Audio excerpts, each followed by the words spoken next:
Shalom, shalom! Vamos conversar sobre COP30.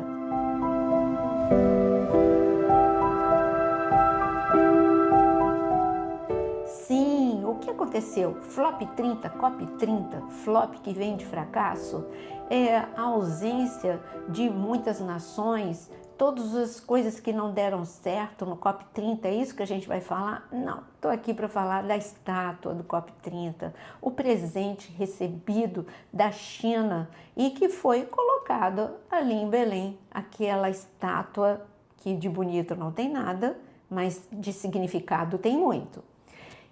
Mas para falar sobre essa estátua, o que está acontecendo com a nossa nação, o que está acontecendo com o mundo natural e o mundo espiritual, preciso voltar para Daniel capítulo 3. Em Daniel capítulo 3 nós temos o Império Babilônico. E o Império Babilônico tem uma figura bem expressiva, Nabucodonosor, que era um estrategista. E ele tinha uma estratégia para dominar um povo. No caso de Israel, ele fez 3 invasões, e a primeira delas com uma estratégia fantástica. Ele não matou, ele não fez nada, ele simplesmente levou para a Babilônia um grupo enorme de jovens muito inteligentes. E ele investiu tempo, viu? 3 anos, numa doutrinação de dia e noite, para que estes jovens aprendessem a língua dos caldeus e a cultura dos caldeus. Isso significa a forma de pensar dos caldeus. Retirar da mente destes rapazes tudo o que era princípio de Deus e colocar os princípios do Império Babilônico. No entanto, Daniel, Sadraque, Mesaque e Abdenego se mantiveram íntegros, não permitiram que a sua mente fosse assolada com a cultura dos caldeus. O que tem acontecido no mundo não é diferente. O diabo tem investido na mente de jovens para que eles recebam sem perceberem uma doutrinação e a ponto de acharem que aquilo que é errado é certo e o que é certo é errado. A ponto de, como na época de Hitler, jovens que foram doutrinados não conseguiam achar errado o que estava acontecendo, porque houve uma doutrinação. A mente é um lugar muito perigoso e o diabo sabe disso, ele é bem estrategista. Por que eu estou falando tudo isso? Porque teve uma estátua, assim como no COP30, teve uma estátua. Essa estátua não é a estátua de Nabucodonosor, do sonho de Nabucodonosor, que é conhecida como estátua de Daniel, mas que foi Nabucodonosor que sonhou. Não, não é desta que eu estou falando. Eu estou falando de Daniel capítulo 3. Uma estátua que Nabucodonosor levantou. Essa estátua tinha 27 metros. 27 metros. Imagina como a visão dessa estátua. Ela era, de onde você estivesse, você via essa estátua. Com 27 metros de altura e de ouro. Mas o que era essa estátua? Essa estátua era do deus Marduk. E o deus Marduk, que era um dos deuses da Babilônia, mas esse era o principal. Marduk era poder, autoridade e força militar. Era tudo isso que ele representava. Domínio de todo aquele império. E assim, todos tinham que se dobrar diante daquela estátua de ouro. Mas acontece que 3 jovens, Sadraque, Mesaque e Abdenego, não se dobraram. E como eles não se dobraram, eles foram para a fornalha de fogo. E na fornalha de fogo, eles experimentaram um grande livramento de Deus. Eu só quero te mostrar que o diabo não é muito criativo, ele é repetitivo. Todo império ditador que se levanta, ele usa o mesmo recurso, doutrinação na mente, uma estátua mostrando o domínio demoníaco daquele império. Bom, assim foi com o Império Babilônico, mas nós temos um outro império, o Império Romano. Eu mostrei no Antigo Testamento, vamos falar da estátua do COP30, calma. Mas quando a gente vai para o Império Romano, já no tempo de Jesus, a gente tem estátua? Tem. César, ele era considerado um semideus. Os templos que eram erigidos, como em Cesareia Marítima, Cesareia de Filipe e em outros lugares, eram todos em homenagem a César, porque afinal de contas ele era um semideus. E então, o que acontece? Se você for até hoje para Cesareia de Filipe, você vai ver que ali tinha aonde Jesus subiu com seus discípulos para dizer que as portas do inferno não poderiam prevalecer contra a igreja. Ali foi diante da estátua de Pan, foi diante de um templo erigido em adoração a César, em homenagem e adoração a César, que Jesus falou isso. Então, eu só estou mostrando para você como o diabo, ele repete as estratégias dele. Aí chega aqui no Brasil. E o que aconteceu aqui no Brasil? Até anotei aqui para a gente não esquecer nenhum item, não deixar de fora nenhum item. Então chega aqui no COP30, que é simplesmente um movimento, deveria ser, como eu já falei no início, um movimento em prol do planeta, para chegar a alguns acordos, algumas decisões em relação ao clima e atitudes que nós temos que ter para não entrarmos em colapso. Mas em suma, é um movimento que pretendia ser global para decisões globais e colocado aqui no Brasil, não é? E já aconteceu em outros lugares, dessa vez aqui no Brasil. Mas na verdade, essa estátua ficou tão deslocada. Não, ela revelou o que realmente está acontecendo.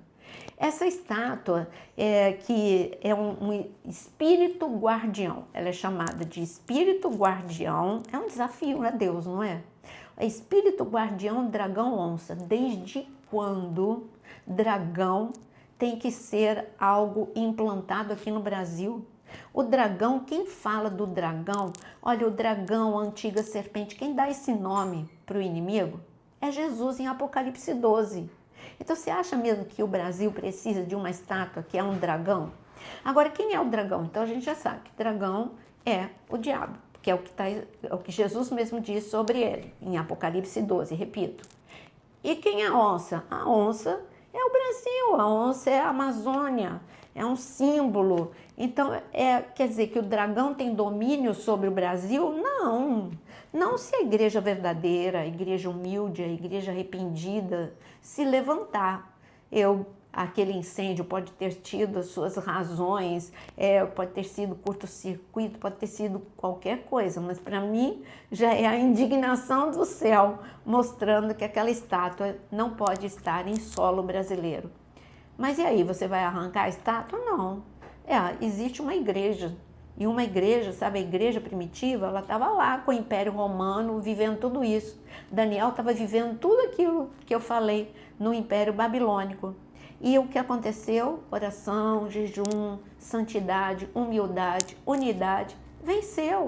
Nós não temos que ficar apavorados. E agora o Brasil? Nós precisamos simplesmente tomar uma atitude, vamos orar, não. O Brasil pertence ao Senhor Jesus. Não, nós não podemos, o Brasil não pertence ao dragão, mas voltando, falando sobre esse dragão que é uma estátua que é metade dragão, metade onça. Lembra também a estátua de Dagon, lembra? Dagon era o deus dos filisteus e a arca de Deus. Vamos ver, Dagon era metade, a estátua de Dagon era metade peixe, metade homem. O que aconteceu? Os filisteus sequestraram a arca de Deus. Então parece que estava tudo dando errado. A Dagon estava em pé, a arca sequestrada. No entanto, quando a arca foi para o templo de Dagon, o que aconteceu? O Dagon caiu, e não só uma vez, ele caiu mais de uma vez. E assim, Dagon, a estátua de Dagon foi destruída. Nós somos a arca de Deus. Então, nós estamos diante desse... Foi um desafio das trevas. Olha o que eu coloquei em solo brasileiro. O dragão, metade dragão, metade onça. Mas você não precisa, se a gente ficar só falando sobre isso, não é nada. Agora, se a gente realmente dobrar os joelhos e levantar as mãos e declarar que o Brasil pertence ao Senhor Jesus, ainda não está perdido. Parece que está tudo perdido, não é? Mas ainda não está perdido. Você sabe que os obeliscos, você já foi para a França, já viu o obelisco? Olha, já foi para a Itália, já viu o obelisco? O obelisco é um monumento também espiritual, que é do Egito. E como assim que leva para todas as nações o obelisco, não é? Mas isso é um desafio das trevas. No entanto, nós temos, assim como Daniel, assim como a igreja primitiva, nós temos para onde olhar, nós temos que olhar para o alto. Mas voltando aqui, como está o Brasil para receber essa estátua? O Brasil é uma nação hoje representada. Hoje, quem olha para o Brasil é antissemita. Hoje, quem olha para o Brasil aceita o inaceitável. Hoje, quem olha para o Brasil vê que o Brasil se aproxima de ditadores. Hoje, quem olha para o Brasil vê que o Brasil ele tenta mudar o nome de um movimento terrorista e falar que é um movimento pró uma etnia, que seria no caso os palestinos. Não, isso não é movimento. Hamas não é um movimento pró-Palestina. Hamas é um genocídio. Hamas é um genocídio não só aos palestinos, como também ao povo judeu. Então, é esse estado que está a nossa nação. Se eu posso dizer, desordem. Aí vem o dragão e segura aquele globo, e é só você ver a imagem, né, aqui no vídeo, no meu Instagram, você vai ver essa imagem. Então, eu quero ler Apocalipse capítulo 13, para falar sobre essa imagem, bem rapidinho. Em Apocalipse capítulo 13 está escrito: vi emergir do mar uma besta que tinha 10 chifres. Chifre fala de poder, e essa estátua mostra isso claramente, segurando o globo, mostrando o que? A estátua que nós ganhamos e que está lá em Belém. Então, essa estátua segurando o globo terrestre fala que é uma autoridade global, é um domínio global. Então, implantado aqui no Brasil. Mas não, é o domínio de Deus que está implantado no Brasil. Mas essa que tem 10 chifres e 7 cabeças, cabeça fala de governo e chifre fala de poder. E aqui mostra esta besta como 3 tipos de animais aqui, ó. Ela aparecia como leopardo, como urso, como leão. E aqui quando fala do leopardo, você não acha que é semelhante, não, a onça? Então, o leopardo, o urso, o leão, que representava leão, o Império Babilônico, e assim a gente vê cada um deles representando o Império, o urso representando o Império Medo-Persa, e o leopardo representando o Império Grego. E o Império Grego, todo mundo sabe que foi Alexandre o Grande, e que foi assim um império muito grande e com uma extensão muito territorial, muito grande, e foi assim algo avassalador de tão rápido que foi esse domínio de Alexandre o Grande. Morreu cedo, mas o domínio dele foi um domínio rápido. É um desafio dizendo que realmente a onça não só representando o Brasil, mas representando algo que vem rápido, uma destruição rápida, um domínio maligno rápido. Então, não é simplesmente uma estátua. Quando você olha para Daniel capítulo 7, Apocalipse capítulo 13, você vê que todos os símbolos que estão nessa estátua estão tanto em Daniel 7 quanto Apocalipse 13. Isso fala que nós estamos vivendo sim os últimos dias. Isso fala que nós estamos vivendo dias de muitas trevas, mas isso fala que o nosso Deus, Ele reina e Ele é todo poderoso. E se você realmente crê que o poder de Deus, assim como Sadraque, Mesaque e Abdenego, assim como a igreja primitiva, de que o poder de Deus é muito maior do que o poder das trevas, não fique intimidado com essa estátua. Essa estátua, como Dagon, ela pode cair, ela pode acontecer qualquer coisa com essa estátua, mas o Brasil pertence ao Senhor Jesus. Dobre os seus joelhos, ore por nossa nação. Nem tudo está perdido. O Senhor é Rei e Senhor desta nação. Deus te abençoe, deixe o seu like, compartilhe com muitos e também vem aqui conhecer a área de membros, porque tem muitos cursos para você, inclusive Apocalipse.